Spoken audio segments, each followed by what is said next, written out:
नमस्कार, मी मनीषा जयप्रकाश। आपण पाहत आहात लोकसंदेश न्यूज। पाहूया आजच्या सविस्तर घडामोडी। विद्यार्थ्यांना घेऊन जाणारी बस पोलिसांनी थांबवली। रस्त्यावर बस वेडीवाकडी जात असताना वाहतूक पोलिसाला आला संशय।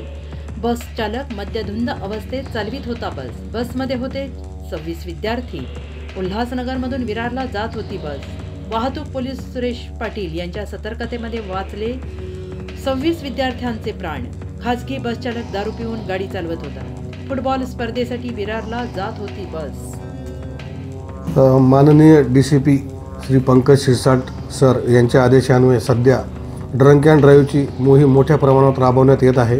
त्या अनुषंगाने प्रत्येक पॉईंटवर अंमलदार नेमलेले असून त्यांना सूचना दिलेल्या आहेत की दारू पिऊन वाहन चालवणाऱ्या कारवायांच्यावर कारवाई करायची आहे। त्या अनुषंगाने आज सायंकाळी सुभाष चौकात सुरेश पाटील म्हणून पोलीस हवालदार ड्युटीस असताना एक बस वेड्यावाकड्या पद्धतीने जात असताना त्यांना आढळून आली, म्हणून त्यांनी ती बस थांबवली।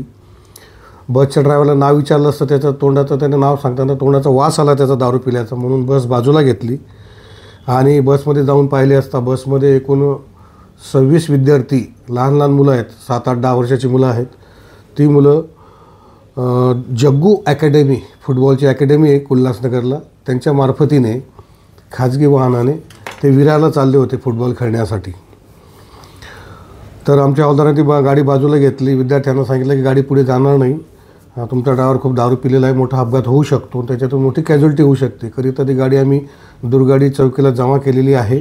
विद्यार्थ्यांना पर्यायी व्यवस्था करून दिलेली आहे घरी जाण्यासाठी आणि ड्रायव्हरवर ड्रंक अँड ड्राईव्हची केस करण्यात आलेली असून बसच्या मालकाला बोलवण्यात आलेले आहे व पुढील कारवाई करीत आहोत।